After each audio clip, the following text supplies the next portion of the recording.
Thank you for joining us for another lesson from God's Word.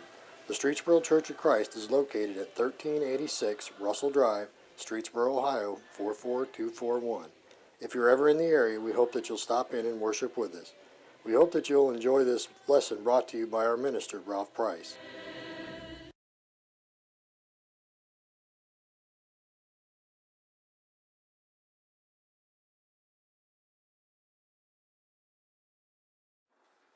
Good morning. Good morning.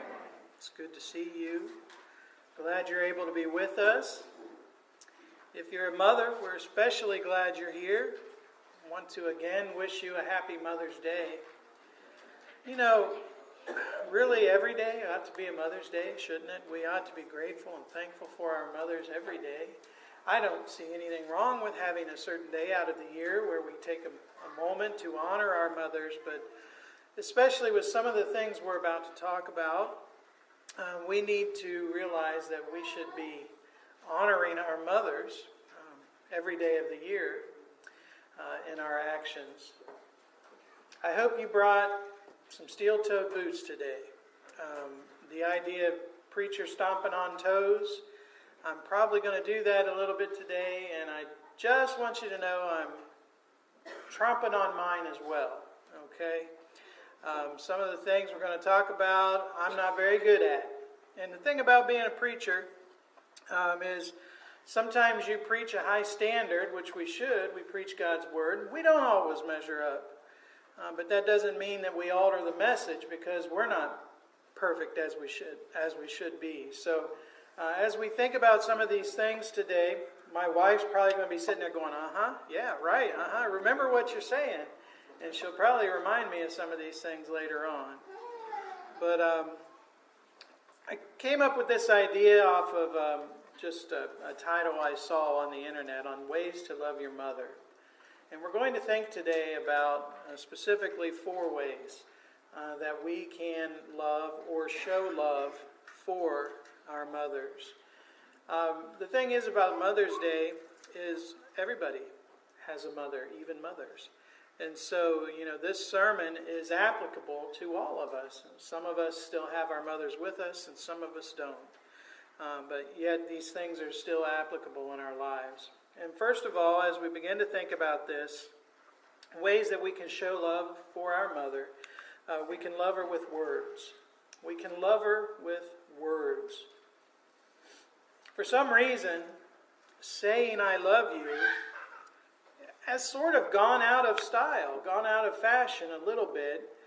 And I think maybe perhaps that's because so often those words are not sincere when they're uttered, I love you. Those words are said so often that in many people's eyes, they're no longer sufficient. And therefore, rather than just saying I love you, they make the decision they're not going to do that. And it's true in the sense, in general, people would rather that you show you love them than simply just to tell them that you love them. All of us would rather have love demonstrated to us than to have someone say that they love us, but yet then not behave in a way that they should if they truly loved us, and we see their hypocrisy there. And it seems like, especially among men, I don't know too many women who have trouble saying I love you, but especially among men, saying I love you sometimes is difficult. It's hard to do for some men. We hear things from certain men like, well, I've told my wife I loved her before. If that changes, I'll let her know. I've told her, she knows. There's no need for me to continue to repeat it. She knows that I love her. Or someone might say, you already know that I love you. Why do I need to continually tell you that I love you? Or, some people might say, I'd rather just show love than say it. So husbands with your wives who are mothers, children with your mothers, we need to understand that, yes, actions do speak louder than words, but that doesn't mean that words aren't important. Husbands and children, we all need to tell our mothers often with our words that we love them and appreciate them. Most women want to hear those words. Mothers want to hear those words, and they need to hear those words as well as see the deed in your life, that you love them and appreciate them. And knowing that our wives or our mothers, knowing that they want to hear those words, that really should be all that matters to us. That should be the deciding factor. Matthew 7 and verse 12, the golden rule, whatever you want men to do to you, do also to them, for this is the law and the prophets. We apply that law to our neighbors. We apply it to our friends, our classmates, our co-workers. Why do we forget to apply it to our wives or to our mothers? If our wives, if our mothers want to hear those words, it doesn't matter if it makes me uncomfortable. It doesn't matter what my opinion is of saying I love you. If my mother wants to hear that, and I do in fact love her, then I ought to be telling her so often that I love her. I want to read this letter to you that a man wrote. He had this problem with saying I love you. And it says this. He says, I enlisted shortly after Pearl Harbor. 36 days later, I was on my way to the Philippines. En route, the Philippines fell to the Japanese, and we were routed to Australia. 11 days after we landed, I met the most beautiful girl in the world. On our first date, I told her I was going to marry her. I did. 18 months later, while on a 10-day R&R leave from New Guinea. After more than 57 years of marriage and 2 children, my beloved Mary died 5 days before Christmas. Although we agreed that our ashes were to be scattered over the mountains, I found I could not part with them. While Mary was alive, she would frequently say, "You know how much I love you," and I'd reply, "Likewise." I never said, "I love you." Now her ashes are on my dresser, where I tell her several times a day how much I love her, but it's too late. Although I wrote poetry to her, I could not bring myself to say the 3 words I knew she wanted most to hear. As my dearest was dying and we thought she was comatose, I told her, "There aren't enough words to tell you how much I love you." A few hours later, she whispered, "Not enough words," and died. He writes, the reason I'm writing is to urge men to express their feelings while their loved ones are alive. I don't know why, but many men are reluctant to express the depth of their feelings.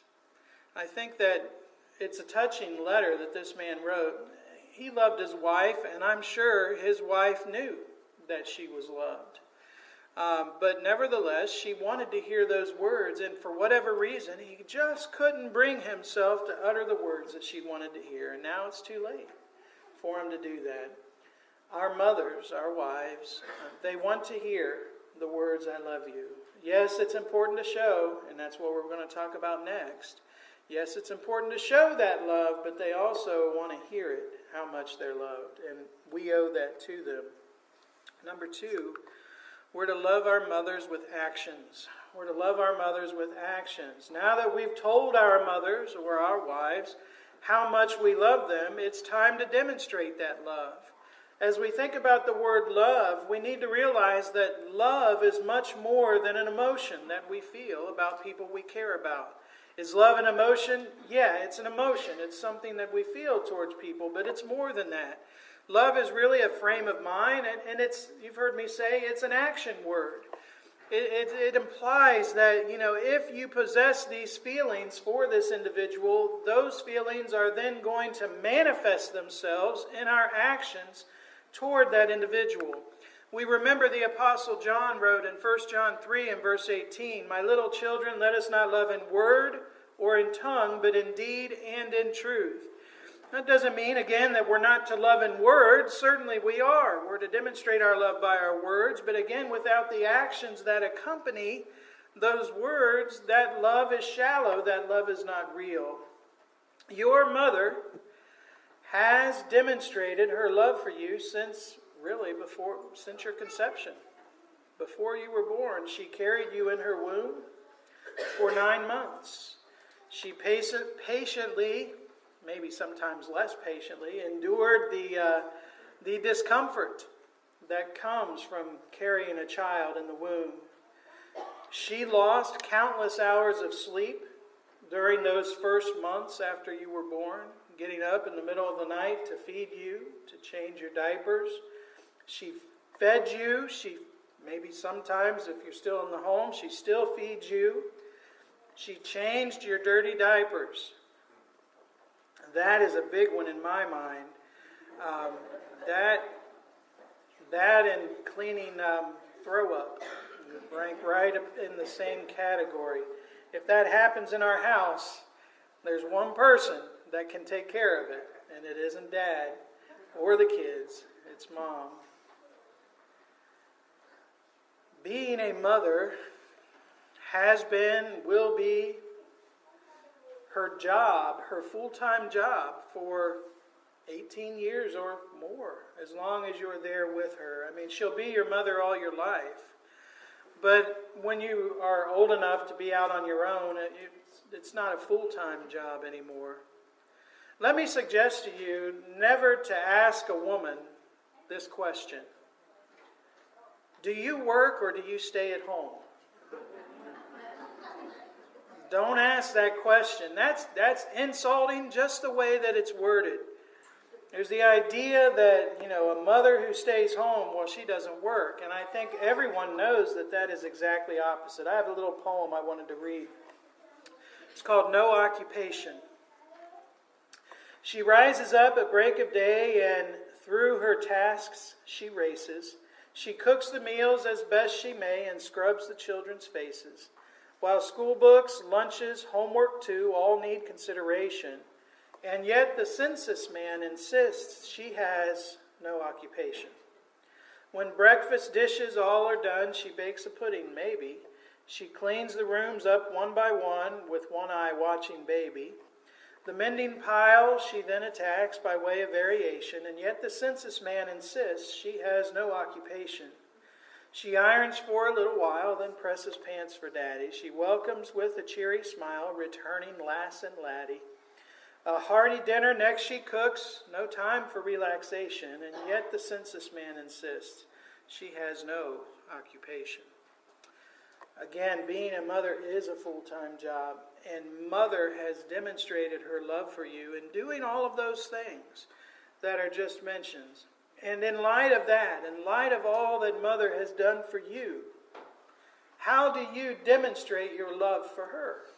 Well, I tell her I love her. Good, that's good. Is that enough? No, not really. Not really. Do you help? Do you help with the dishes? Do you help with the laundry? Do you help with the cleaning? Do you help with the meals? Or is it, well, that's Mom's job? I tell her, thank you. Do you help? Do you demonstrate your love? Do you take her for granted? I know we do sometimes take our mothers for granted. They do such a good job taking care of us, and we get accustomed to that, and we just tend to sit back and think that's the way it is, and Mom's doing her job, and we're grateful for that, but it never enters our mind to help in some way. Now, for those who are no longer under the care of their mothers, we're grown up and out on our own, what have you done recently to show your mother that you love her? I think from things I've heard and talking with individuals, basically, mothers really appreciate calls. They really appreciate visits and talks with you. They loved you and raised you from the time you were a baby, and it's not easy to be apart from you, and they like the opportunity just to talk and be in your presence. And that is definitely a good way that we can show our love for our mothers. So we love her with words, we love her with actions, and then number 3, we love her with gratefulness. We love her with gratefulness. One of the ways that we show our love for our mothers is by having a grateful spirit. We need to be telling her, thank you. Again, not just sitting back and thinking, well, she knows I'm grateful. We need to express the words. In our day-to-day lives, if somebody helps us in some way, we usually say thank you, don't we? If someone opens a door for you as you are walking into the gas station, oh, thanks.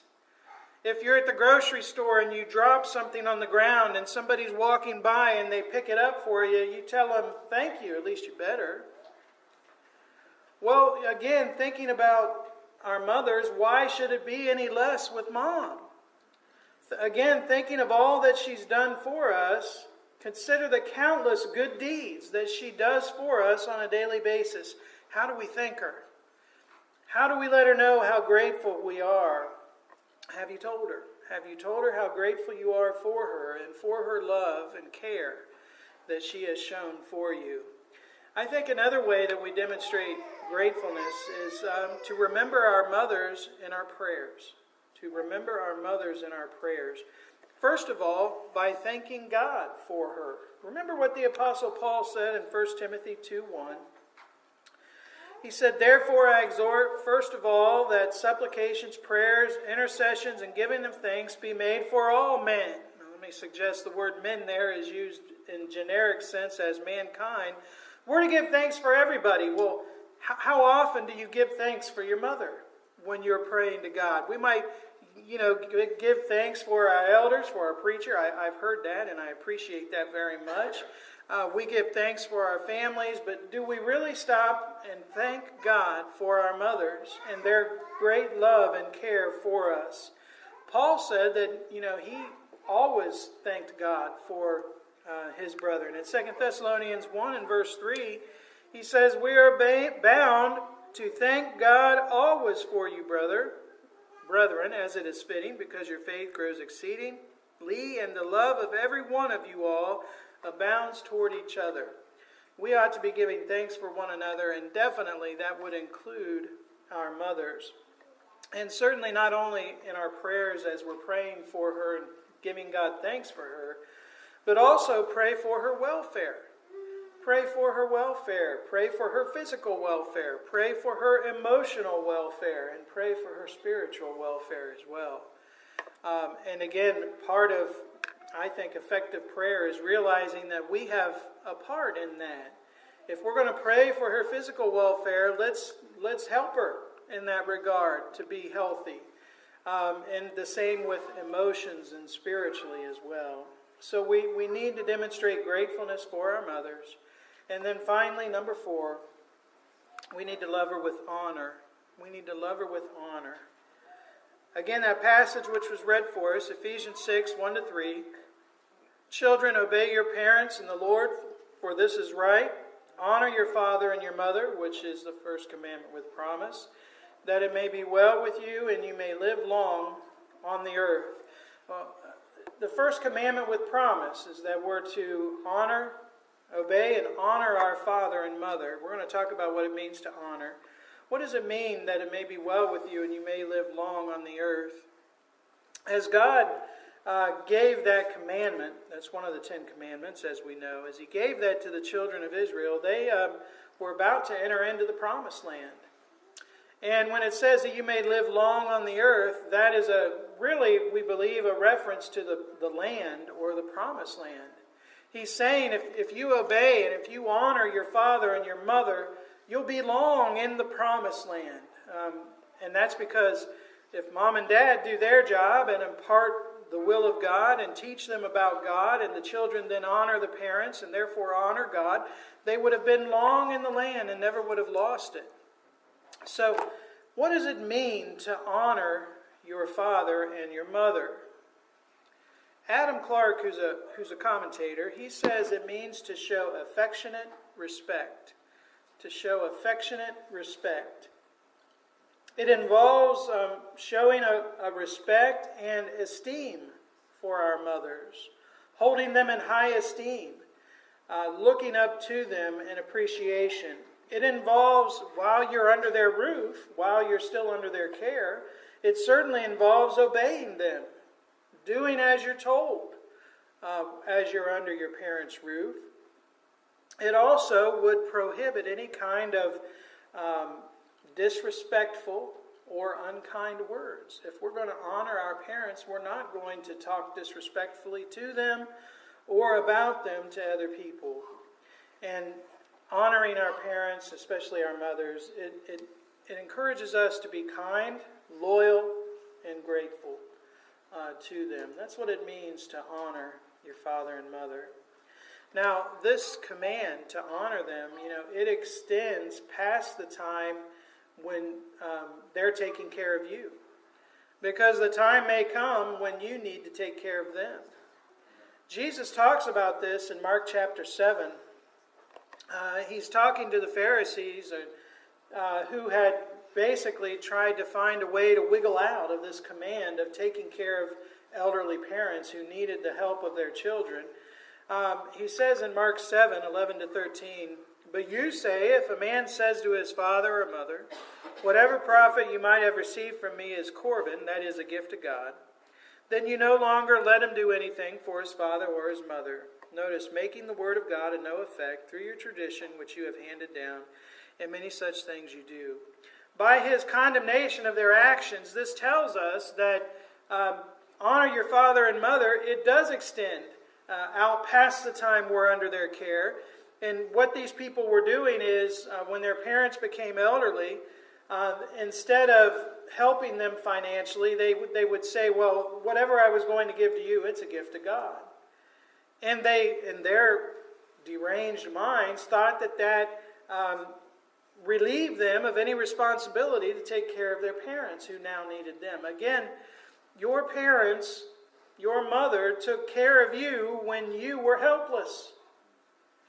She fed you, she clothed you, she took care of you, she stayed up with you at nights when you were sick, she got you to the doctor when you were sick, and she's done all of those things for you. And someday there may come a time when mom and dad need you to help take care of them, and it's our responsibility to do that, Christian or not, to take care of our parents. And then finally, I just want to end on this point.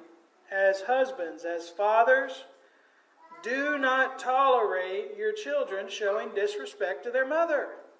Don't tolerate that. That's your wife. You chose your wife before you had children. You're going to be with your wife after your children are gone and out of the house. Don't tolerate disrespect for your wife from your children. In 1 Peter 3 and verse 7, Peter says, "Husbands, likewise dwell with them," talking about the wives, "with understanding." Notice, giving honor to the wife, "as to the weaker vessel, and being heirs together of the grace of life, that your prayers may not be hindered." And we like to emphasize that, men want to be honored or respected by their wives, and wives want to know that they're loved. And that's true. The scriptures teach that. But here we also read that the husband is to give honor to the wife. We are to respect her, and we should expect no less from our children as they are under our mother's care. They need to honor and show proper respect. Mother's Day, again, is a wonderful holiday, and again, we're very grateful for our mothers. And we need to show our love continually on a daily basis year-round. We show it with our words, we show it with our actions, we show it with our gratefulness, and we show it by giving them honor, affectionate respect. We're very grateful for our mothers.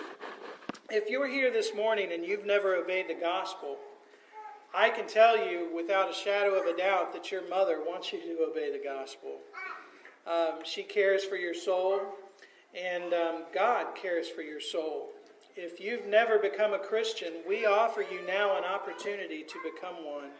If you believe that Jesus is the Son of God, then please repent or turn from your sins as Jesus commanded. Confess your faith in Him and then be baptized for the remission of sins. If you've not done those things, we offer you this opportunity now. Maybe you're a Christian who's not been living as you should. Maybe you've not been respecting your mother. Maybe you've not just been behaving in a way that is befitting a Christian. If that's the case, you need to repent of that sin in your life and ask God's forgiveness. And we can help you. We'll pray for you if you so desire. We encourage you to come as we stand and as we sing. Thanks for listening. If you have any questions or comments, Ralph can be reached at rprice@streetsborochurch.org or by calling 330-626-4282. If you would like to learn more about the Church of Christ, we offer free Bible correspondence courses by mail and home Bible studies. We hope that you enjoyed this lesson. Feel free to come visit us. We would love to have the opportunity to meet you.